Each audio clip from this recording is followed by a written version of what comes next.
मेरे सामने मेरा प्यारा बच्चा जो आज का लेक्चर है वो लेक्चर है that is commercial batteries. Electrochemistry chapter है जिसमें से अगर आप इमेज देख रहे होगे कि बैटरी वैटरी बनी है तो मतलब हमें बैटरीज के बारे में पढ़ना है। कॉमर्शियल बैटरीज मतलब जो कॉमर्शियली हम यूज करते हैं उनमें कौन कौन सी बैटरीज होती हैं उनके बारे में हम यहाँ डिस्कस करेंगे। हम ये भी चीज सीखने की कोशिश करेंगे कि मेनली एग्जाम में क्वेश्चन कैसे बनते हैं, ये ज्यादा एस्पेक्ट जरूरी है। सबसे पहले मैं आपको बता दूं कि यहाँ पर जितनी भी बैटरीज होती हैं वो गैल्वेनिक सेल का एक सीरीज में कनेक्शन होता है। आप लोग गैल्वेनिक सेल पढ़े हो जिन्हें इलेक्ट्रोकेमिकल सेल कहते हो। भाई इलेक्ट्रोकेमिकल सेल की अगर मैं डिफिनेशन बोलूं तो होता क्या था कि जो केमिकल एनर्जी को इलेक्ट्रिकल एनर्जी में कन्वर्ट करते थे। आप नॉर्मल भी कोई बैटरी देखते हो तो जनरली आपको ऑब्जर्व करने को मिलता है कि उसके अंदर केमिकल चेंज हो रहा होता है। चाहे पुराने जमाने में जो टार्च यूज होती थी उसमें एक लाल बिल्ली बन के एवरेडी वाली बैटरी आती थी, तो उसके अंदर भी मेरा प्यारा बच्चा कुछ केमिकल चेंज ही हो रहे होंगे और उससे इलेक्ट्रिसिटी जो होती थी वो प्रोड्यूस हो रही है। या कोई भी इन्वर्टर बैटरी देख लो, आप स्कूटी की कार की कोई बैटरी देख लो, तो उसके अंदर केमिकल चेंज हो रहे होते हैं और वो केमिकल चेंज के रिस्पेक्ट में क्या करता है, इलेक्ट्रिकल एनर्जी प्रोड्यूस करता है। आपको ये बात भी बहुत अच्छे से पता चला था कि कोई भी गैल्वेनिक सेल के अंदर जो मेनली केमिकल चेंज होता था वो रिडॉक्स रिएक्शन होता था, जहां एक तरफ एनोड पे ऑक्सीडेशन हो रहा था वहीं कैथोड पे रिडक्शन हो रहा था। इस बात को भी बहुत जरूरी तौर पे याद रखिएगा कि एनोड पे मेरा प्यारा बच्चा होगा क्या, एनोड पे ऑक्सीडेशन होगा और कैथोड पे क्या होगा, रिडक्शन होगा। क्या करे बेटा? सर सर थोड़ा बड़ा बना लीजिए सर, वो स्क्रीन छोटी हो गई है ना ठीक है, तो देख नहीं रहा हूँ। चलिए ध्यान दीजिए। मैंने आपसे ये मेरा प्यारा बच्चा बोला कि यहां पर इस बात का ख्याल जरूर रखिएगा कि एनोड पे हमेशा ऑक्सीडेशन होगा और कैथोड पे हमेशा रिडक्शन होगा।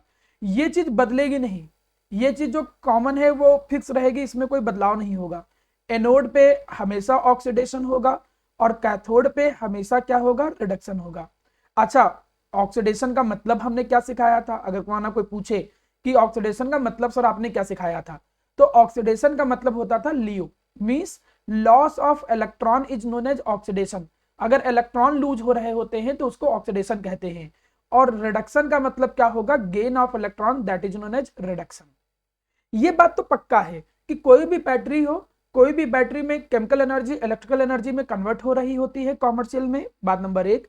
बात नंबर दो, जो वो केमिकल चेंज हो रहा होता है वो एक रिडॉक्स रिएक्शन है और उस रिडॉक्स रिएक्शन में एनोड पे हमेशा ऑक्सीडेशन होगा और कैथोड पे हमेशा रिडक्शन होगा। वही गैल्वेनिक सेल, जब कई सारे गैल्वेनिक सेल आपस में सीरीज में जुड़ते हैं तब जाके कोई कॉमर्शियल बैटरी जो होती है वो बनती है। उनके अंदर जो रिडॉक्स रिएक्शन में एनर्जी प्रोड्यूस होती है वही इलेक्ट्रिकल एनर्जी में कन्वर्ट होती है। बात नंबर एक। आगे बढ़ते हैं। दूसरी बात क्या है कि ये जो कॉमर्शियल बैटरी आप लोग पढ़ोगे आज की क्लास में, वो दो तरीके की हम कॉमर्शियल बैटरी पढ़ेंगे। पहली कॉमर्शियल बैटरी वो है जिसे हम लोग कहते हैं प्राइमरी, एक का नाम है जिसे हम लोग बोलते हैं प्राइमरी बैटरीज और दूसरे का नाम है सेकेंडरी सेल। प्राइमरी सेल या फिर सेकेंडरी सेल के नाम से हम इन्हें जानेंगे। अगर आप सेकेंडरी का नाम देखो मतलब सेकेंड टाइम, आप ऐसे याद भी कर सकते हो कि सेकेंडरी का मतलब सेकेंड टाइम, सेकेंड टाइम का मतलब जो रिचार्जेबल होती है। आप देखते होंगे कि कई सारी बैटरी ऐसी होती है जो रिचार्जेबल होती हैं, जिनको हम रिचार्ज करके दोबारा यूज कर सकते हैं। चाहे वो घर की बैटरी हो, कैमरे की बैटरी हो और भी लैपटॉप की बैटरी हो, मोबाइल की बैटरी हो, आप उसको दोबारा रिचार्ज कर सकते हो। तो जितनी भी बैटरी रिचार्ज करने की कैटेगरी में आएंगी उनको सेकेंडरी बैटरी की कैटेगरी में लाएंगे। कंफ्यूज ना हो इसलिए आप नाम क्या याद रख सकते हो, रिचार्जेबल मतलब सेकेंडरी बैटरी, सेकेंड टाइम जिसका यूज कर सके। और प्राइमरी जो बैटरी होती है वो क्या होती है मेरा प्यारा बच्चा, नॉन रिचार्जेबल बैटरी, जिनको हम रिचार्ज नहीं कर सकते हैं उन्हें हम लोग बोलते हैं प्राइमरी बैटरी। बात नंबर एक। दूसरी, प्राइमरी बैटरी मतलब वन टाइम यूज, इनको हम लोग क्या कर सकते हैं, वन टाइम क्या कर सकते हैं, केवल यूज कर सकते हैं। एक बार सेल खराब हो गए तो बस खत्म। चलिए अब मेरी दो बातें समझना। हम यहां पर बैटरी के बारे में बहुत ज्ञान की बातें सीखेंगे लेकिन एक अप्रोच लेके थ्योरी को चलना है। पढ़ लेना एक अलग बात होती है लेकिन जिस उद्देश्य से हम लोग यहाँ बैठे हैं कि भाई हमारे केमिस्ट्री में 70 ऑफ 70 मिल जाए, तो उस बेसिस के हिसाब से हम कैसे तैयार करें इस कंटेंट को। तो याद रखना कि यहाँ पर जितनी भी बैटरी होंगी उन बैटरीज के बारे में जिन मुद्दों को आपको दिमाग में रखना है। एक्स्ट्रा बातें सीख लिया, बहुत अच्छी बात। कोशिश करूंगा कि मैं ज्यादा एक्स्ट्रा देता ही नहीं हूं कंटेंट, क्योंकि जो दिमाग में रखना है, जो मैक्सिमम यूज होना है, केवल उतना ही याद करो। तो याद कैसे करोगे? सबसे पहला हिस्सा तुम उसका कंस्ट्रक्शन याद करोगे। हर बैटरी का जितने भी मेन आपके एग्जाम में आते हैं उनका कंस्ट्रक्शन याद करोगे। कंस्ट्रक्शन का मतलब एक थोड़ा हल्का फुल्का डायग्राम बनाना आना चाहिए। उस कंस्ट्रक्शन में आपको पता होना चाहिए कि एनोड कौन है, ध्यान दीजिएगा। आपको यह पता होना चाहिए कि कैथोड कौन है। विजन क्या हुआ? माइक बंद करो अगर कोई क्वेश्चन नहीं है। हमने कहा कि जो कंस्ट्रक्शन होता है उस कंस्ट्रक्शन में या तो एनोड कौन है, भाई जो बैटरी है उसके अंदर एनोड का काम कौन कर रहा है। एनोड याद दिला दूं मैं तुमको, यहां पर जो एनोड होंगे वो टर्मिनल से जो अटैच होते थे। हम यहां पर क्यों निगेटिव पॉजिटिव की बात ही नहीं करेंगे, क्योंकि उसके बेसिस पे कभी कभी डिफिनेशन चेंज भी हो जाती थी। इसीलिए एक नई डिफिनेशन सिखाई थी, जिसपे ऑक्सीडेशन होगा वो एनोड और जिसपे रिडक्शन होगा वो कैथोड। पहली बात तो एनोड कौन है, कैथोड कौन है, ये हर बैटरी में सीखोगे आप लोग, याद करना पड़ेगा आपको। इलेक्ट्रोलाइट कौन यूज किया गया है ये आपको याद करना पड़ेगा। 3 बातें तो ये। तीसरा, अगर याद कर सकते हो तो ये याद कर लो कि कितना वो पोटेंशियल प्रोड्यूस करता है। वैसे इसकी कोई जरूरत नहीं है, उतनी रिक्वायरमेंट नहीं है, लेकिन तब भी याद करो इसका पोटेंशियल कौन कितना प्रोड्यूस करता है। यूजेज, उसके कहाँ यूज होते हैं, और अगर उसके अंदर कोई कॉन्सेप्चुअल क्वेश्चन क्रिएट होता होगा, कोई एक इंपॉर्टेंट कोई कॉन्सेप्चुअल क्वेश्चन बनता होगा जो हर बार बोर्ड में रिपीट होता है, तो मैं उन कॉन्सेप्चुअल क्वेश्चन को भी दिमाग में रखूंगा और उसको सिखाऊंगा। मैं चीजों को वापस जोड़ के बोलता हूं। कॉमर्शियल बैटरीज जो हम अलग अलग तरीके की बैटरी पढ़ेंगे, इनमें होता क्या है, ये गैल्वेनिक सेल के सीरीज में कॉम्बिनेशन होते हैं। बहुत सारे गैल्वेनिक सेल जो केमिकल एनर्जी को इलेक्ट्रिकल एनर्जी में कन्वर्ट करते थे, उन्हीं के कॉम्बिनेशन से कॉमर्शियल बैटरी बनती हैं।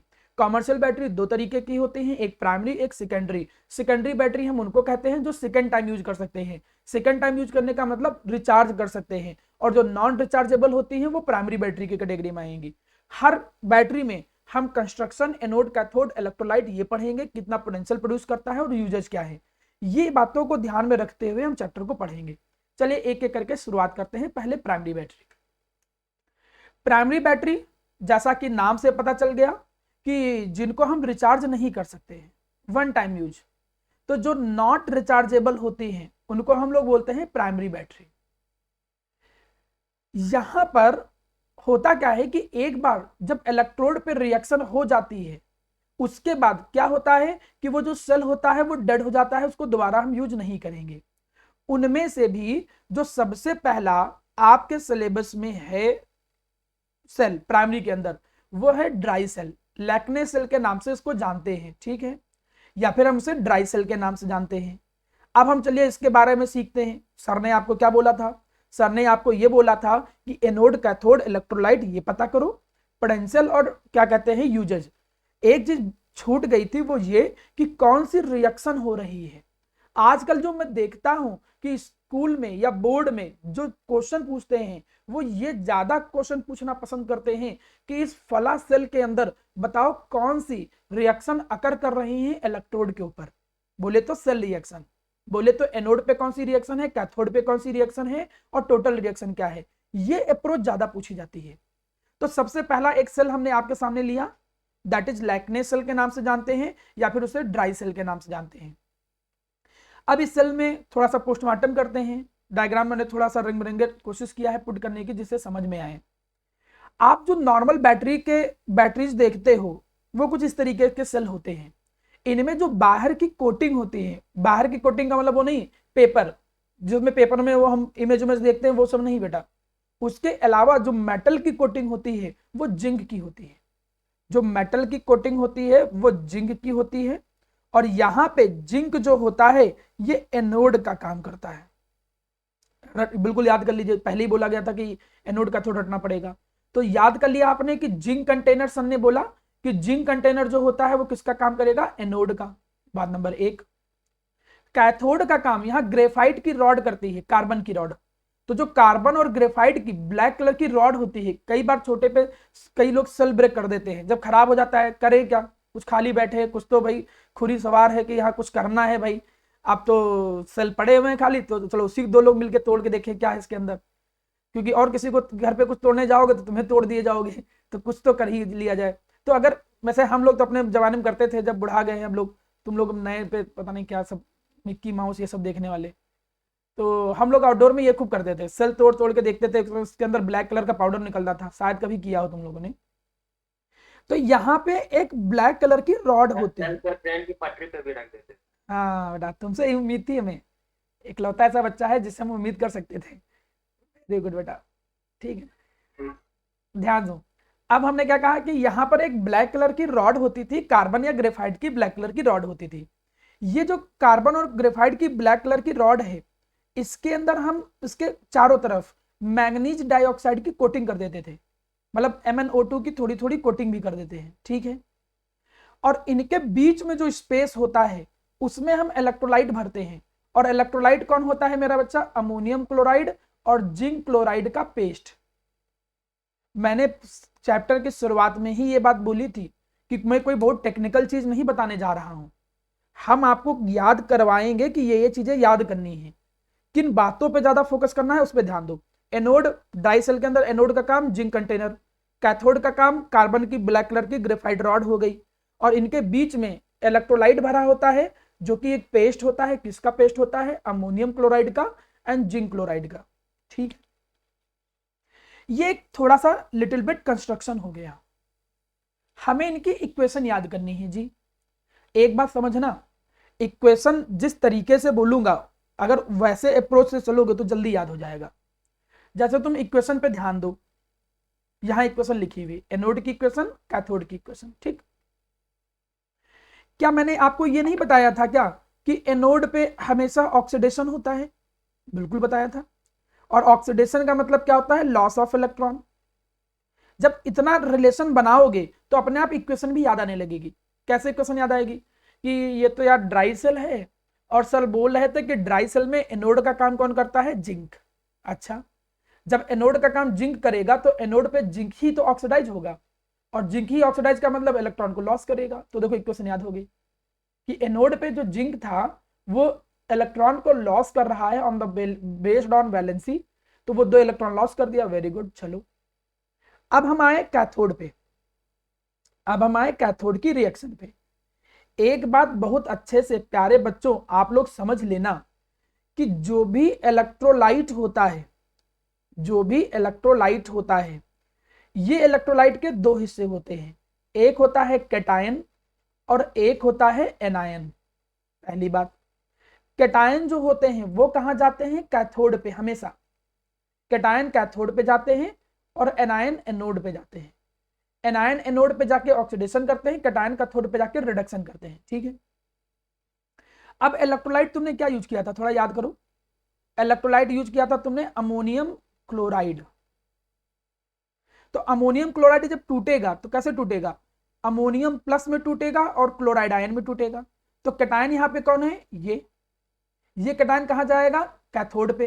तो देखो ये कैथोड पे आया कि नहीं आया? ये आया कैथोड पे, आ गया कैथोड पे।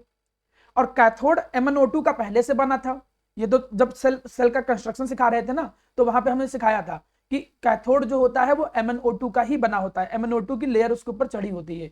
तो MnO2 तो उसमें तुम पहले ही रखोगे, तो इक्वेशन तुमने याद करने लगे। कैसे लिखोगे? MnO2 प्लस अमोनियम, इतना याद हो गया।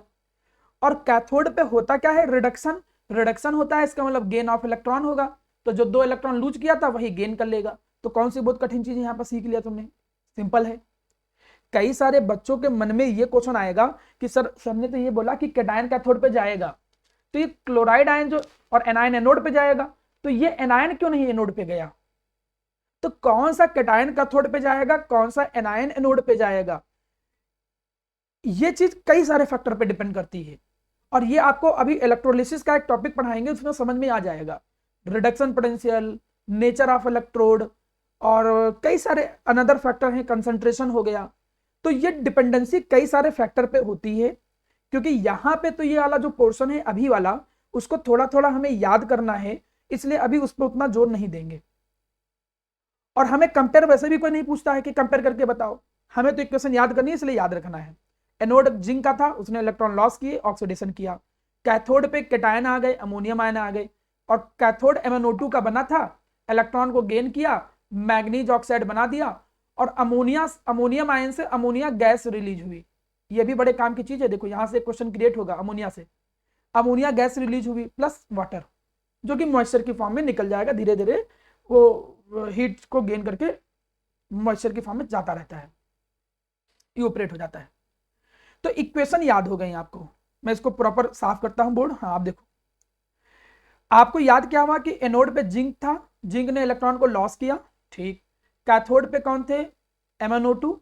कैथोड पे कैटायन आया, कौन आया, अमोनियम आयन। इलेक्ट्रॉन का गेन होता है, गेन करके Mn2O3 बना देगा, अमोनियम अमोनिया में बना देगा, प्लस वाटर बना देगा। 2 बार मन में रिवाइज करोगे नहीं, आपको अपने आप याद हो जाएगा ये चीज। यहां पर अगर थोड़ा डीपली समझो तो यहां पर मैग्नीज का जो ऑक्सीडेशन नंबर है, देखो +4 से कहां चेंज हो रहा है, +3।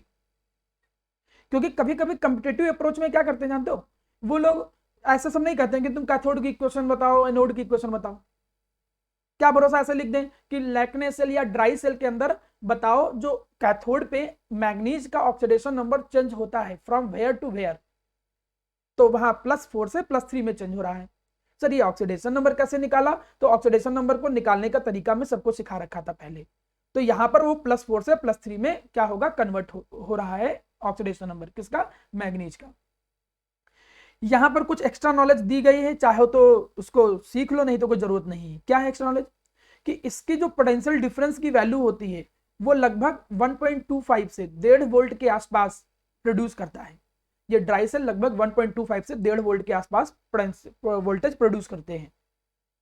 पूछेगा नहीं, रेयरली जरूरत पड़ेगी आपको। दूसरी बात, इनकी जो लाइफ होती है वो बहुत लॉन्ग नहीं होती है। देखो यहां से कॉन्सेप्चुअल क्वेश्चन एक बन गया, मैं जितने कॉन्सेप्चुअल क्वेश्चन बन सकते हैं उनको यहाँ लिखता जाऊंगा, बताता चलूंगा, जिससे बाद में आपको पढ़ना ना पड़े। तो कॉन्सेप्चुअल क्वेश्चन 1, कोई आपसे पूछे कि ड्राई सेल जो होते हैं वो ड्राई सेल अपने आप रखे रखे क्यों खराब हो जाते हैं।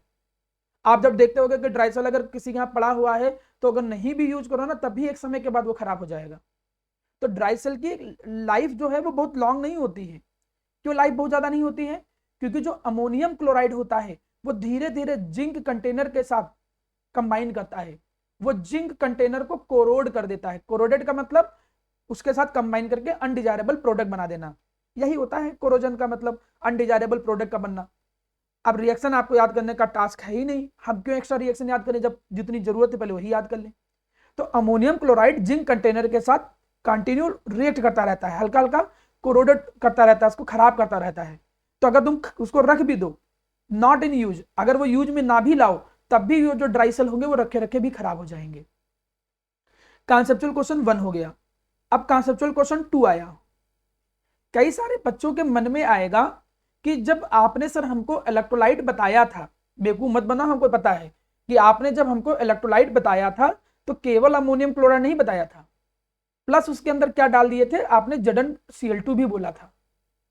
तो अमोनियम क्लोराइड का तो यूज हम देख रहे हैं, तो ZnCl2 काहे के लिए भैया वहां रख लिए, क्या जरूरत पड़ेगी कि ZnCl2 वहां डाल दिए थे। तो ZnCl2 एक एक्स्ट्रा रोल निभाता है। क्या एक्स्ट्रा रोल निभाता है, कि कैथोड के अंदर ये जो अमोनिया गैस निकल रही होती है, अमोनिया गैस, तो वो जो नॉर्मल ड्राई सेल होता है, अगर हम उस अमोनिया गैस को ट्रीट ना करें, उसको कंट्रोल ना करें, उसको ध्यान में ना रखें, तो अंदर से इतना प्रेशर क्रिएट होगा कि वो सेल जो होगा वो डिस्ट्रॉय हो जाएगा। तो अब उस अमोनिया गैस को भी कंट्रोल करना है कि अंदर से ये जो गैस क्रिएट हो रहा है, वाटर तो मॉइस्चर की फॉर्म में है, हीट को गेन करके थोड़ा थोड़ा क्या हुआ कि इवोपरेट हो गया पोर्स के थ्रू, बट अमोनिया के साथ ऐसा नहीं है। तो उसको कंट्रोल करने के लिए यहां जिंक क्लोराइड है।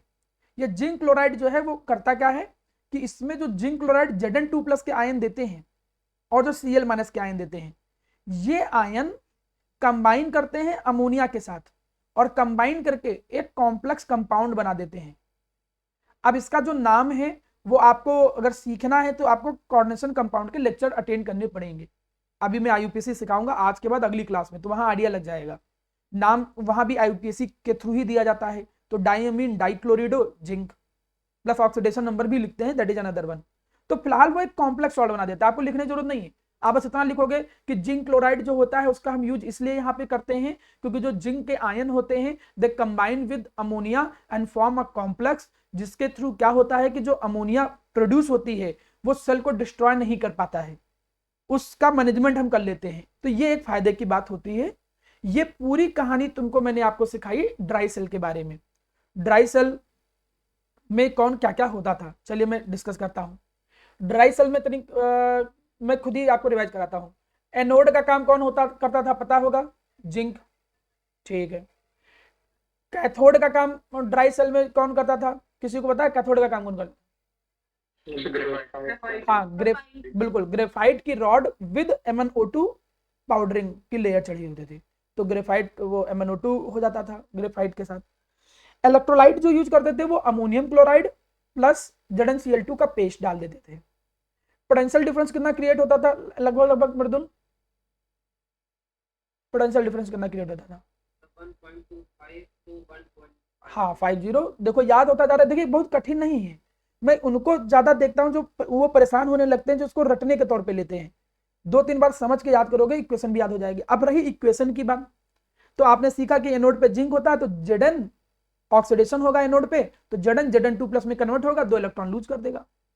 कैथोड पे MnO2 होता ही है, और कैथोड पे कैटायन भी आएंगे, तो MnO2 plus ammonium plus ion, और इलेक्ट्रॉन को गेन करेंगे, मतलब +2 इलेक्ट्रॉन बना क्या देंगे, Mn2O3, और अमोनियम आयन अमोनिया में कन्वर्ट हो जाता है, प्लस वाटर रिलीज हो जाता है। देखो इक्वेशन भी याद हो गई। रहा इसके यूज, तो यूजेस आप आराम से बना सकते हो कि बहुत सारे यूज होते हैं, जैसे टॉर्च में, वॉचेज में, कैलकुलेटर में, कई जगह पर यूज करते हैं हम लोग। जब पहला सेल आपका कवर हुआ, primary cell, after completing the primary cell, अब हम लोग आते हैं एक सेकंड सेल पे। इस सेकंड सेल का नाम है, that is known as mercury cell. इसका नाम क्या है, मरकरी सेल। मरकरी सेल को हम एक और नाम देते हैं, इसे हम बटन सेल कहते हैं। बटन सेल सर क्यों कहते हैं, क्योंकि इसके शेप की बेसिस पे, खासकर ये सेल जो तुम देख रहे हो ना, बटन सेल, ये तुम कहाँ यूज करते हुए देखा होगा तुमने? ये जो घड़ी होती है, घड़ियों के जो वॉचेज होते, घड़ियों के वॉच, क्या घड़ी कोई वॉच कहते हैं यार, हम भी अजीब आदमी। तो जो घड़ी होता है उसके अंदर जो सेल होते हैं, या कई सारे छोटे छोटे जो रिमोट होते हैं, उनके अंदर ऐसा बटन सेल यूज होता है। तो मरकरी सेल या बटन सेल जो होता है, जनरली इन जगह पे यूज किया जाता है।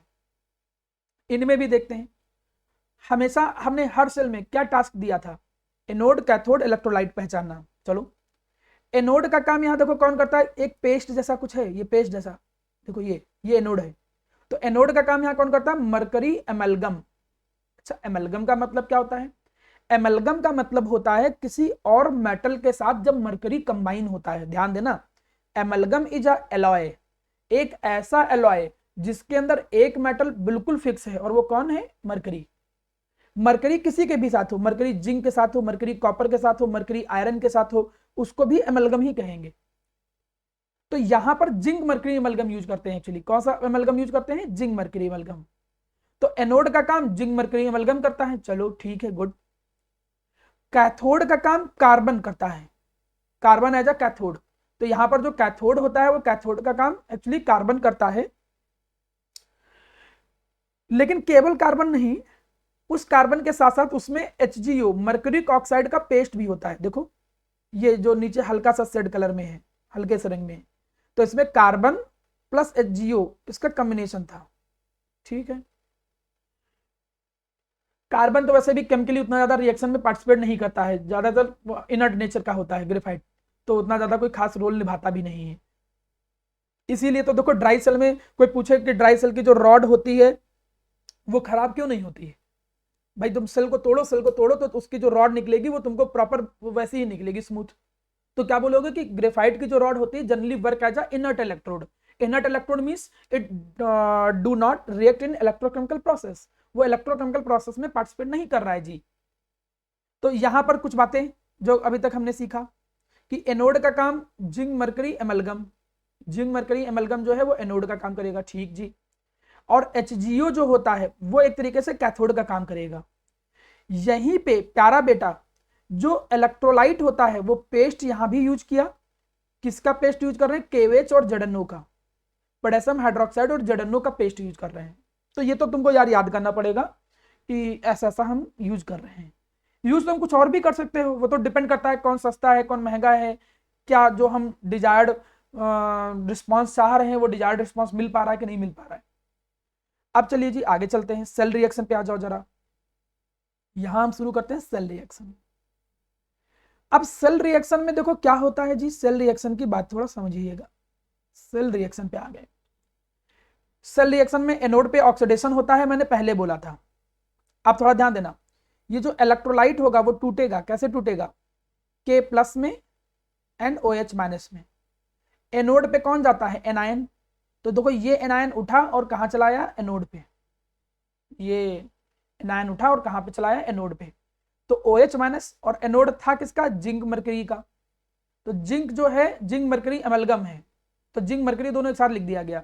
जिंक मरकरी एमलगम, ये OH- के साथ कंबाइन करके zinc oxide plus water plus electron का रिलीज करेगा। इलेक्ट्रॉन रिलीज करेगा क्योंकि ऑक्सीडेशन होता है। थोड़ा सा 2-3 बार इक्वेशन लिखोगे याद हो जाएगा, कोई बहुत कठिन नहीं है। यही जो इलेक्ट्रॉन रिलीज हुए हैं वो कैथोड पे जाएंगे, तो वो कैथोड में गेन हो जाएगा। कैथोड का काम कर कौन रहा था, कैथोड का काम मर्करी ऑक्साइड कर रहा था, HgO कर रहा था कैथोड का काम। जिसमें जो ये वाटर तुम चाहे कहो या OH- कहो, वो एक ही चीज होता है एक्चुअली, कोई खास उतना अंतर नहीं है। तो आप मे बी वाटर भी कह सकते हो। अभी क्वेश्चन लिखा है तो थोड़ा कंफ्यूजिंग हो ही गया है, लेकिन याद आपको ऐसे ही कुछ थोड़ा थोड़ा करना पड़ेगा। इलेक्ट्रॉन को जब गेन करेगा तो ये फाइनली प्रोडक्ट बनाएगा। आप जब दोनों इक्वेशन को जोड़ोगे, जब कंप्लीट इक्वेशन लिखा जाता है तो इलेक्ट्रॉन इलेक्ट्रॉन कट जाते हैं, दो दो इलेक्ट्रॉन कट गए, OH- कट गया। देखो कंप्लीट इक्वेशन क्या आया, वाटर वाटर कट गया, जो ये वाटर प्रोड्यूस हुआ था वही वाटर, पर वाटर आ कहां से गया, तो जो एनोड पे प्रोड्यूस हुआ था वो वाटर यहाँ पे आया। क्यों आया, मैं फिर बोल चुका हूं कि प्रोडक्ट ऑफ इलेक्ट्रोलिसिस में कॉन्सेप्ट बहुत अच्छे से क्लियर हो जाएगा कि भाई कोई भी चीज क्यों कैथोड पे जाता है, क्यों एनोड पे जाता है, और यही क्यों जाता है, कोई और क्यों नहीं जाता है। कई 10th एसएससी के बच्चे जो 10th में एसएससी बोर्ड पढ़े हैं, उन लोगों ने थोड़ा इस चीज को सीखा होगा। Product of electrolysis 10th SSC में थोड़ा कंटेंट था। तो यहां पर जब कट कर दिए तो देखो ये complete equation I, this is the overall equation. तो जब एनोड और कैथोड की इक्वेशन पूरी ऐड कर देते हो, ऐड करने पे जो जो चीज कॉमन कट जाए उसके बाद कंप्लीट इक्वेशन आती है। तो ये हो गया बटन सेल का। अब थोड़ी एक्स्ट्रा नॉलेज, एक्स्ट्रा नॉलेज में क्या क्या, कि भैया यहाँ का जो सेल पोटेंशियल होता है लगभग 1.345 वोल्ट के आसपास होता है, बात नंबर 1। बात नंबर दूसरा, कि ये सेल पोटेंशियल हमेशा कांस्टेंट होता है। इसीलिए तो हम लोग खासकर जैसे रिमोट या ऐसी जो चीजें होती हैं उनमें यूज भी करते हैं। इसका जो पोटेंशियल है वो हमेशा कांस्टेंट रहेगा। ये भी कॉन्सेप्चुअल क्वेश्चन है। अगर तुम खाली बैटरी में कॉन्सेप्चुअल क्वेश्चन देखो तो तीसरा ये क्वेश्चन है। दो उसमें हमने क्रिएट किए थे, कौन कौन से दो, एक था कि अमोनिया ZnCl2 का क्या रोल होता है, what is the role of ZnCl2, ZnCl2 का इलेक्ट्रोलाइट में क्या रोल है, पहला क्वेश्चन। दूसरा क्वेश्चन कि जो ड्राई सेल होते हैं वो रखे भी रहते हैं तब भी वो खराब हो जाते हैं, 2 क्वेश्चन। तीसरा क्वेश्चन यहां आया, वो क्वेश्चन ये है कि जो मरकरी सेल होता है उसका पोटेंशियल हमेशा कांस्टेंट क्यों होता है, वैरी क्यों नहीं करता है। पोटेंशियल तब वैरी करता है जब तुम पूरी इक्वेशन लिखो ना, पूरी इक्वेशन, और पूरी इक्वेशन में आयन का इन्वॉल्वमेंट हो। इसका देखिए आंसर वही है कि इसकी इक्वेशन में कोई भी आयन इन्वॉल्व नहीं हो रहे हैं। सर इक्वेशन में तो इन्वॉल्व हो रहे हैं, OH- दिख रहा है। ओवरऑल की बात कर रहे हैं बेटा, ओवरऑल में देखो कोई क्या आयन है, पीछे जाओगे तो आयंस आपको मिलेंगे, ओवरऑल भी लिखोगे तो ओवरऑल में भी आयंस मिल जाएंगे, ammonium ion and so on. तो आयन से सर क्या फर्क पड़ जाता है, आयन से यह फर्क पड़ जाता है कि कभी कभी आयन का कंसंट्रेशन ज्यादा हो गया, कभी कभी कम हो गया, कहीं डिसोसिएट ज्यादा हो गया, कहीं कम डिसोसिएट हो गया। तो आयंस के कंसंट्रेशन को कंट्रोल करना लिटिल बिट डिफिकल्ट है, जिससे पोटेंशियल वेरी कर जाता है। तो जो पोटेंशियल प्रोड्यूस करते हैं वो बिल्कुल एक जैसा करें तो वो तब पॉसिबिलिटी बनती है जब टोटल इक्वेशन में आयन का इन्वॉल्वमेंट हो ही ना। यही इसका आंसर भी है। कोई पूछे कि मरकरी सेल या जो बटन सेल होता है वो क्यों कॉमन पोटेंशियल प्रोड्यूस करता है, तो कहोगे कि वो कॉमन पोटेंशियल इसलिए प्रोड्यूस करता है क्योंकि इसके कंप्लीट इक्वेशन के अंदर, इसके कंप्लीट इक्वेशन के अंदर कोई भी आयन का इन्वॉल्वमेंट नहीं है। इसीलिए वो थ्रू आउट द लाइफ, पूरे लाइफ टाइम में क्या रहता है, आयन का कंसंट्रेशन सेम रहेगा, दैट्स वाई पोटेंशियल सेम देता है। वो यूज कहां करते हैं, जहां पर लो करंट डिवाइस यूज होते हैं, जैसे हेयरिंग एड्स, कान में सुनने वाली चीजें, घड़ियां हो गई, रिमोट हो गए कुछ छोटे छोटे, उन जगह पे मरकरी सेल यूज होता है।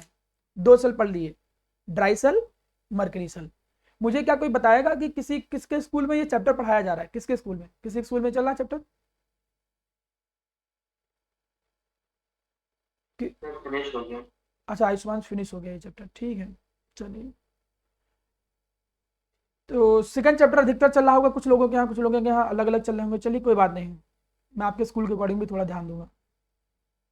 प्राइमरी सेल में मेनली 2 सेल आपको पढ़ने हैं जो स्कूल में या एग्जाम में आते हैं, जरूरी नहीं इतने ही हो, बहुत तरीके के होते हैं, बट हम यहाँ पर सिलेबस के अकॉर्डिंग बात कर रहे हैं। तो 2 सेल आपको पढ़ने हैं, फर्स्ट ड्राई सेल लैक्ने सेल, अगला जो हो गया वो हो गया मर्करी सेल। अब आया सेकेंडरी सेल। नाम से पता चल गया कि सेकेंडरी का मतलब सेकंड टाइम, सेकंड टाइम का मतलब जिनको हम रिचार्ज कर सकें, रिचार्ज का मतलब जिनको हम यूज कर सकें, कैसे, again and again and again, bar bar use कर सकें। कैसे रिचार्ज करते हैं, बाय पासिंग करंट। उनमें जब तुम एक्सटर्नल सोर्स के थ्रू करंट दोगे ना, तो वो क्या होगा, बार बार उनको रिचार्ज किया जा सकता है। तो रिचार्जेबल जो बैटरी होती हैं they come into the category of secondary cell. इनमें कई सारे होते हैं, जैसे लेड स्टोरेज, हमने कह दिया एक माना लेड स्टोरेज हो गया, लेड स्टोरेज हो गया। एक निकल कैडमियम हो गया, निकल कैडमियम बैटरी हो गया। तो ये दूसरी बैटरी आ गई। चलिए देखते हैं इनके बारे में। लेड स्टोरेज का भी क्वेश्चन बहुत आता है। जितना मुझे याद है, मैं पिछले 1-2 बार जब बोर्ड की कॉपी चेक करने गया था, तो उसमें पिछले साल आया था या उसके पिछले साल में, तो उसमें लेड स्टोरेज की इक्वेशन आई थी। और इसकी इक्वेशन ही बहुत अच्छा क्वेश्चन है, इक्वेशन ही पूछता है वो। और इक्वेशन में थोड़ा सा ट्विस्ट भी है। इसमें 2 हिस्से हैं, चार्जिंग के समय इक्वेशन अलग होती है, डिस्चार्जिंग के समय अलग होती है। अच्छा बताओ, जब हम बैटरी यूज कर रहे हैं ड्यूरिंग द यूजिंग, तो वो डिस्चार्जिंग मोड में है कि चार्जिंग मोड में है? तो डिस्चार्जिंग मोड में ही होगा ना। तो क्वेश्चन अगर ये पूछे कि इन यूज, जब वो यूज में है उस समय की इक्वेशन लिख के दिखाओ, और चार्जिंग के दौरान इक्वेशन लिख के दिखाओ, तो दोनों इक्वेशन पलट जाती हैं, वो मैं सिखाऊंगा भी। अब इसका पहले कंस्ट्रक्शन देख लीजिए सभी लोग। लेड स्टोरेज बैटरी, नाम से पता चला है कि लेड है, तो आधे ज्यादा तो लेड ही होगा उसमें। तो देखो एनोड जो होता है वो लेड का बना होता है। देखो ये एनोड, ये लेड के बने होते हैं जो कि निगेटिव टर्मिनल से जुड़े होते हैं। याद करो, गैल्वेनिक सेल बोल ही रहे हो यार तुम, गैल्वेनिक सेल में एनोड निगेटिव से ही जुड़ता है। तो यहां पर एनोड जो होता है वो लेड से बना होता है। अच्छा ठीक, वेरी गुड, शाबाश। जबकि कैथोड जो होता है, उस कैथोड में कई सारी ग्रिड होती हैं।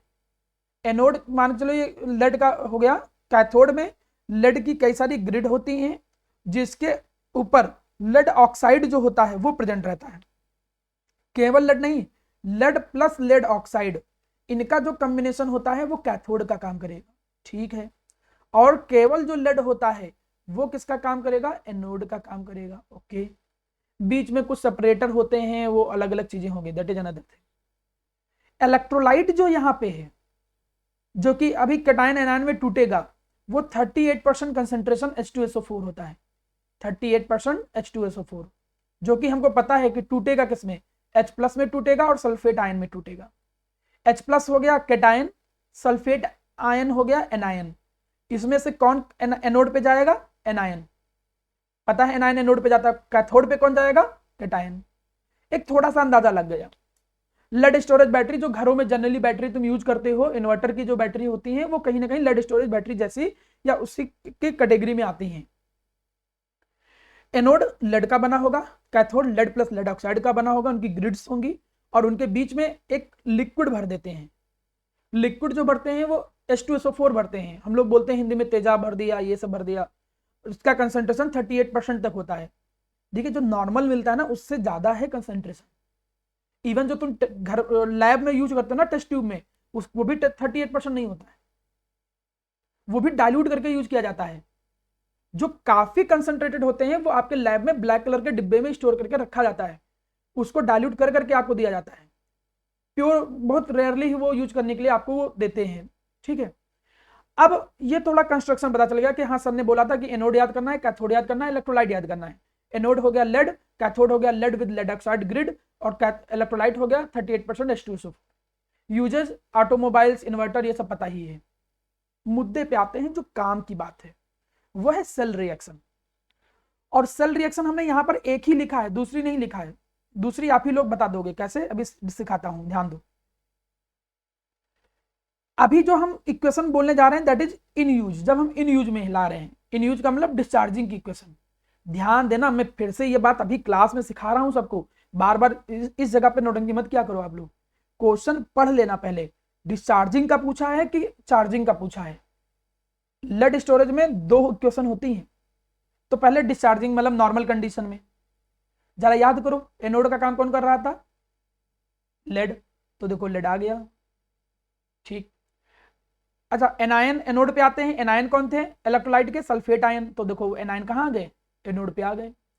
एनोड पे जब आएंगे तो होगा क्या, इलेक्ट्रॉन का लॉस, इलेक्ट्रॉन लॉस हो गए, और पीबी और SO4 मिलकर पीबी सल्फेट बना देंगे, लेड सल्फेट बना देंगे, कौन सा कठिन है।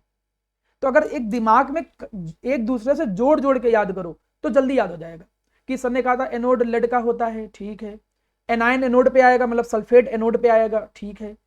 इलेक्ट्रॉन का लॉस करेंगे मतलब लॉस ऑफ इलेक्ट्रॉन, और मिलके बना क्या देगा, PbSO4 बना देगा। तो एनोड की याद होगी इक्वेशन, वो कोई कठिन इक्वेशन नहीं थी, सिंपल है और आराम से इसको याद कर सकते हो। नेक्स्ट देखिए कैथोड की इक्वेशन। कैथोड पे क्या होता था, PbO2, लेड विद PbO2 होता था, तो मेनली PbO2 यहाँ कैथोड का काम कर रहा है। यहां पर कैथोड पे कैटायन आएंगे, कैटायन का मतलब H+ आएगा, और दो इलेक्ट्रॉन वो गेन करेगा, जो लॉस हुआ था वो गेन करेगा।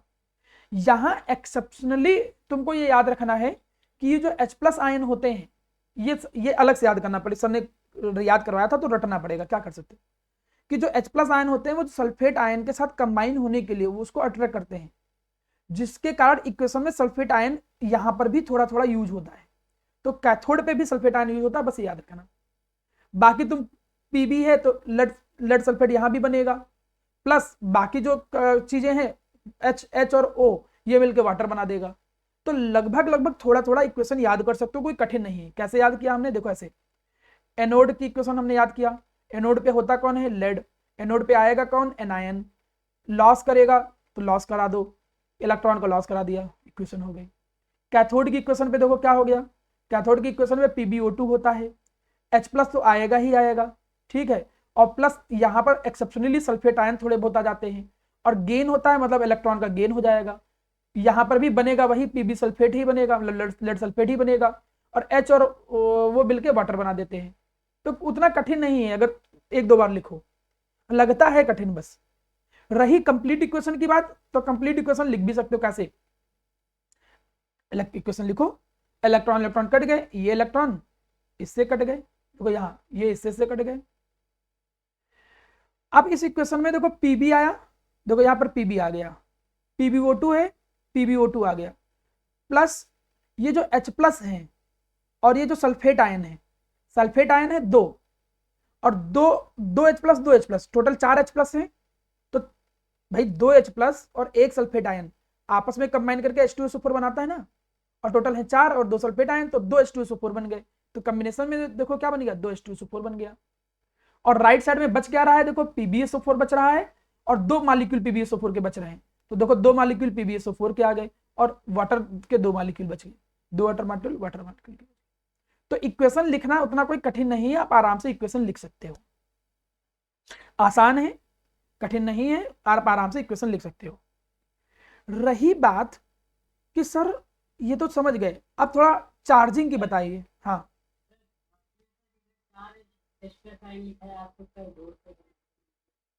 कहाँ बेटा, यहाँ 4H+ लिखा है ना मैंने,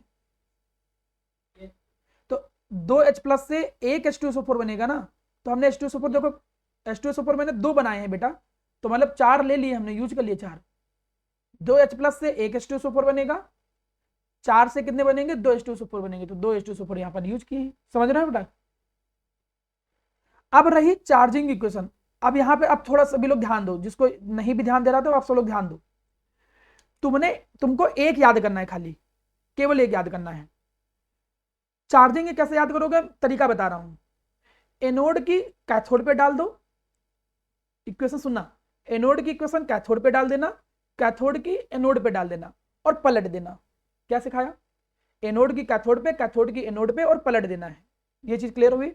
अब इक्वेशन लिख के दिखाता हूं मैं, देखो अब मैं इक्वेशन लिख के दिखाता हूं, यहां ध्यान दो। पहले मैं एनोड की इक्वेशन लिखूंगा, यहां मैं कैथोड की इक्वेशन लिखूंगा, और यहां पर टोटल इक्वेशन लिखूंगा। किसके केस में, चार्जिंग के केस में। हमने क्या कहा कि एनोड पे कौन आएगा, कैथोड की, लेकिन पलट के आएगा, तो पलट के जब लिखोगे तो क्या आएगा एनोड पे, कैथोड की आएगी लेकिन पलट की इक्वेशन आएगी, तो PbSO4 ये इक्वेशन आएगी पलट के नीचे वाली, PbSO4 प्लस 2 वाटर, और ये देगा क्या, ये देगा PbO2 plus 2H plus sulphate ion plus 2 electron. देखो लॉस अभी भी तो हो रहा है एनोड पे, एनोड पे देखो प्रोडक्ट में इलेक्ट्रॉन रिलीज हो रहे हैं, तो ये थोड़ी है कि एनोड पे लॉस इसमें भी होगा, इसीलिए पलटा गया है। और कैथोड में कौन सी इक्वेशन आएगी, एनोड की, लेकिन पलट के, तो पलट के जब लिखोगे तो क्या आएगा, PbSO4 वो 2 इलेक्ट्रॉन गेन कर रहा होगा और बनाएगा क्या, Pb प्लस सल्फेट आयन बनाएगा। बस दोनों को जब ऐड करोगे तो ऐड करने पे वही चीज सेम आ जाएगी, जो ओवरऑल आई थी उसी ओवरऑल की वही ओवरऑल इक्वेशन पलट जाएगी पूरी। तुम लिख के खुद चेक कर लेना, वही इक्वेशन फिर से पलट जाएगी, सब कुछ सेम, वही सेम इक्वेशन, कोई भी बदलाव नहीं, वो इक्वेशन चेंज हो जाएगी। यही आता है क्वेश्चन बोर्ड में कई बार, और मैं देखता हूं सब छोड़ के चले आते हैं।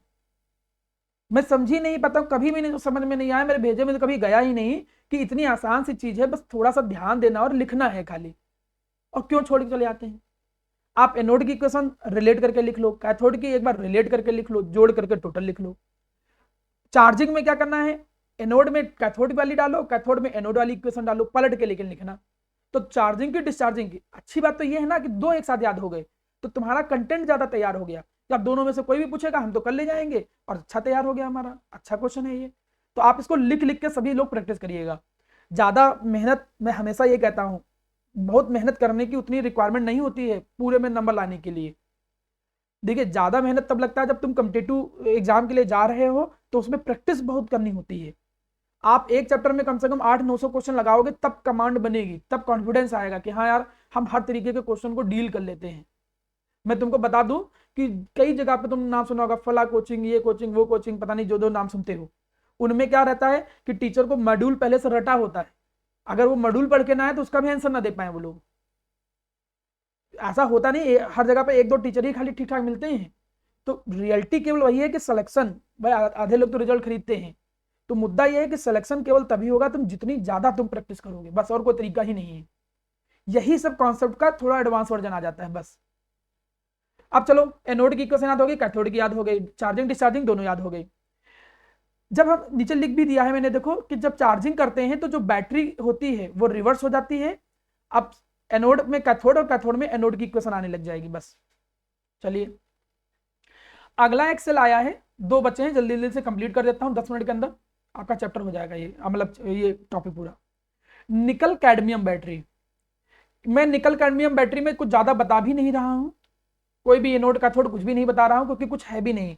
आप अपनी बुक में जाओगे तो बस केवल इक्वेशन लिखा हुआ है, जो लिखा है उतना ही कंटेंट दिया गया है, क्योंकि वैसे भी चीजें याद करनी है तो मैं क्यों एक्स्ट्रा सिखाऊं कि भाई तुम उससे और कंफ्यूज हो। जितना कंटेंट है फिर वो पूछेंगे भी उतना ही, केवल इससे ज्यादा पूछेंगे भी नहीं। तो इसमें बस ये दिया है कि ये लेड स्टोरेज जो होता है, मतलब सेकेंडरी में ये भी आता है, इसकी लाइफ थोड़ी लेड स्टोरेज से ज्यादा होती है निकल कैडमियम की, लेकिन थोड़ा कॉस्टली होता है बस। इसकी जो इक्वेशन होती है यूज करते समय, वो इक्वेशन ये होती है, खाली इतना याद करना बस, इससे ज्यादा कुछ मत याद करो। ना तो कोई कंस्ट्रक्शन, ना तो एनोड, ना कैथोड, कुछ भी नहीं। निकल कैडमियम है तो अंदाजा लग ही जा रहा है कि निकल और कैडमियम ही एनोड और कैथोड के तौर पे यूज होंगे। लेकिन अभी आप बस इतना याद रखो कि इसकी इक्वेशन क्या होती है और क्या फायदा होता है लेड स्टोरेज के कंपैरिजन में। बहुत छोटा सा 2-3 लाइनें लिख दी गई हैं किताब में, इसीलिए मैंने भी इसको खींचा नहीं है। कई जगह पर मैं इसको स्किप करा देता हूं कभी कभी पढ़ाते समय, क्योंकि जब आता नहीं इसका क्वेश्चन कभी, तो कोई जरूरत नहीं है। लास्ट सेल बचा है, इसको कंप्लीट करता हूं, देन यू आर फ्री। आपको मैं फ्री कर दूंगा। अगली जो क्लास होगी उसमें चैप्टर कंप्लीट हो जाएगा, 2 टॉपिक पढ़ाऊंगा, प्रोडक्ट ऑफ इलेक्ट्रोलिसिस और कोरोजन, 2 टॉपिक में आपका चैप्टर कंप्लीट होगा कल, जो भी परसों की क्लास हुई। देखो यहां पे फ्यूल सेल जो होता है, नाम से पता चलता है कि जिसमें फ्यूल का यूज करे। फ्यूल का मतलब कोई भी सोर्स जिससे एनर्जी ली जा सकती हो। तो ये ऐसे सेल होते हैं जो इलेक्ट्रिकल एनर्जी प्रोड्यूस करते हैं। कैसे? Directly for the combustion of fuel. जो फ्यूल होते हैं, फ्यूल के कंबसन से। जैसे फ्यूल कौन कौन से, जैसे हाइड्रोजन हो गए, कार्बन हो गए। जब मैं क्लास ओवर करूंगा कोई जल्दी भागेगा नहीं, मैं अटेंडेंस लूंगा, देखता हूं किसके नेटवर्क में इशू आ रहा है। मैंने कहा कि ये ऐसे फ्यूल सेल, ऐसे सेल होते हैं जिसमें इलेक्ट्रिकल एनर्जी तो प्रोड्यूस होती है लेकिन कई सारे फ्यूल के कंबसन से, कंबसन का मतलब बर्निंग से, आप लकड़ी भी जलाते हो तो लकड़ी जलाने पे भी एनर्जी प्रोड्यूस होती है। तो हर एक के अंदर कोई ना कोई एनर्जी तो रहेगी, उसी एनर्जी को कन्वर्ट कर लिया जाता है इलेक्ट्रिकल एनर्जी में। कंबसन वाली एनर्जी को इलेक्ट्रिकल एनर्जी में कन्वर्ट करते हैं हम लोग। अच्छा, फ्यूल कौन कौन से, यहाँ पे फ्यूल पे ध्यान देना, फ्यूल कौन कौन से, हाइड्रोजन हो गया, कार्बन हो गया, कार्बन मोनोऑक्साइड हो गया, सॉरी कार्बन मोनोऑक्साइड हो गया, मीथेन हो गया, और भी एक दो लिख लो, मिथेनॉल हो गया। जैसे इनमें से जो मेन पूछा जाता है वो H2O2 पूछा जाता है। तो सर हमने बाकी क्यों बताए, H2O2 का मतलब फ्यूल में हाइड्रोजन और O2 ही यूज करेंगे। लेकिन एक नंबर में कई बार मैंने देखा है पूछे हैं उन लोग क्वेश्चन, वो पूछते हैं कि H2O2 के अलावा आप कोई भी एक दो और फ्यूल के नाम बताओ जो फ्यूल सेल में यूज किए जा सकते हैं, which can be use as a fuel cell. तो आप बोलोगे मिथेनॉल हो गया, कार्बन मोनोऑक्साइड हो गया, मीथेन हो गया, इसलिए मैंने 2-3 एग्जांपल दे दिए। मीथेन, कार्बन मोनोऑक्साइड, मिथेनॉल, इनको सबको भी फ्यूल सेल में यूज किया जाता है। मेनली तो H2O2 फ्यूल सेल होता है। अच्छा, H2O2 फ्यूल सेल की एक बड़ी इंटरेस्टिंग बात भी है। क्या इंटरेस्टिंग बात है कि इसको यूज किया गया अपोलो रिसर्च प्रोग्राम में, जो रॉकेट होता है उस रॉकेट में अपोलो रिसर्च प्रोग्राम में हम लोगों ने इसका क्या किया, यूज किया। कैसे भाई इसका यूज किया, देखो एक चीज समझो, इस फ्यूल सेल की एक खास बात है। खास बात क्या है कि एक तो वो कंटिन्यूअस एनर्जी देता है, बात नंबर 1। बात नंबर 2 कि फ्यूल हमें बहुत हैवी नहीं ले जाने की जरूरत पड़ेंगे। हाइड्रोजन O2 दोनों गैस होती हैं, अब इसको कंप्रेस फॉर्म में लेके जाओगे ना सिलेंडर में तो बहुत ज्यादा आ जाएगी, तो बहुत उनको मतलब मैनेज करना बहुत आसान है। बात नंबर 2। तीसरी बात कि इसका जो बाई प्रोडक्ट है, बाई प्रोडक्ट का मतलब जो निकल के आता है इससे, देखो क्या निकल के आ रहा है इससे, वाटर। ये बड़ी इंटरेस्टिंग बात है, ये बहुत खास बात है। वाटर, वाटर खास बात क्या है कि भाई आप वो ड्रिंकिंग पर्पज के लिए पानी भर भर के थोड़ी ले जाएंगे। रॉकेट में 2 किलो भी अगर तुमने वेट बढ़ा दिया तो उसकी कॉस्ट बढ़ जाती है लाखों में। जितना वेट इंक्रीज करोगे उतनी कॉस्ट बढ़ेगी। तो अब ड्रिंकिंग पर्पज के लिए वाटर तो चाहिए था, अब ऐसा तो नहीं कि वो हवा पी लेंगे। तो वाटर वो कहाँ यूज करते हैं, इसी सेल का, इसी सेल का बाई प्रोडक्ट निकल रहा है वाटर, और उसी को यूटिलाइज कर लेते हैं। तो 2-3 फायदे, एक तो पोटेंशियल मिल रहा है, एनर्जी मिल रही है, प्लस साथ ही साथ में जो बाई प्रोडक्ट में वाटर निकल रहा था उसको वो ड्रिंकिंग पर्पज में यूज कर रहे थे। इसीलिए इसको अपोलो रिसर्च प्रोग्राम में यूज भी किया गया। कंस्ट्रक्शन बड़ा सिंपल है, एक तरफ से H2 डाला गया, एक तरफ से O2 डाला गया, ठीक है। यहां पे एनोड जो होता है, एनोड पे भाई ग्रेफाइट की रॉड ही जनरली यूज होती है, ठीक है। बैटरी के टर्मिनल से बस जोड़ दिया गया, दोनों ग्रेफाइट की रॉड है। इलेक्ट्रोलाइट में बस KOH का सॉल्यूशन डाल देते हैं, हॉट KOH का सॉल्यूशन इलेक्ट्रोलाइट होता है। जैसे ये डालते हैं तो एक तरफ H2 एक तरफ O2, ये मेन इक्वेशन का रोल है। तो एनोड पे देखो क्या है, एनोड पे H2 डाल ही रहते हैं एनोड के साइड हम, और एनोड पे आएगा कौन, एनायन। एनायन का मतलब KOH है ना, तो KOH टूटेगा K प्लस में और OH माइनस में, तो एनायन आ गया। क्या प्रोड्यूस किया, वाटर प्रोड्यूस किया, प्लस इलेक्ट्रॉन रिलीज हुए। ऑक्सीडेशन का मतलब लॉस ऑफ इलेक्ट्रॉन। इसके बाद कैथोड पे आ जाओ, कैथोड पे देखो क्या है कि O2 जा रहा था, वाटर, वाटर क्यों आया सर यहाँ पे, तो K प्लस जाना चाहिए, वो आपको मैं सिखाऊंगा उसमें प्रोडक्ट ऑफ इलेक्ट्रोलिसिस में क्यों वाटर गया। तो अभी याद रखो कि वाटर गया plus 4 electron give this.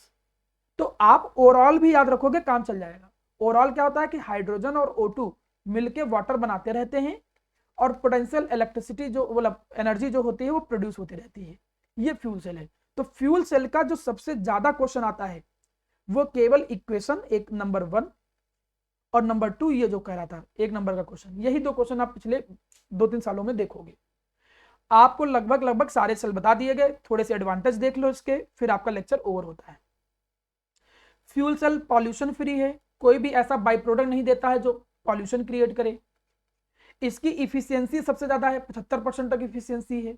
Normal conventional cell, normal conventional cell में जितना इनपुट देते हैं आउटपुट उतना मिलता ही नहीं है, जितनी एनर्जी देंगे उससे ज्यादा वो एनर्जी कन्वर्ट कर देता है। ये हल्के होते हैं वेट में बाकी के कंपैरिजन में, इलेक्ट्रिकल जनरेटर इनके सबके कंपैरिजन में। ये कंटिन्यूअस एनर्जी देते रहते हैं जब तक हम गैस मेंटेन करके रखेंगे। ऐसा नहीं कि अंदर का कोई भी डिवाइस खराब हो गया, क्योंकि ग्रेफाइट क्या था, इनर्ट इलेक्ट्रोड था। अब ग्रेफाइट इनर्ट इलेक्ट्रोड है, वो तो खराब नहीं होना है, तो इसमें कुछ खराब होना नहीं है कि कुछ खराब हुआ जा रहा है, ऐसा कुछ। तुम बस खाली गैस इनपुट में देते रहो, प्रोडक्ट मिलता रहेगा। तो ये कुछ एक्स्ट्रा एडवांटेज इसके हो गए हैं। इसी के साथ आपके जो सेल वाला पोर्शन है वो पूरा कंप्लीट होता है।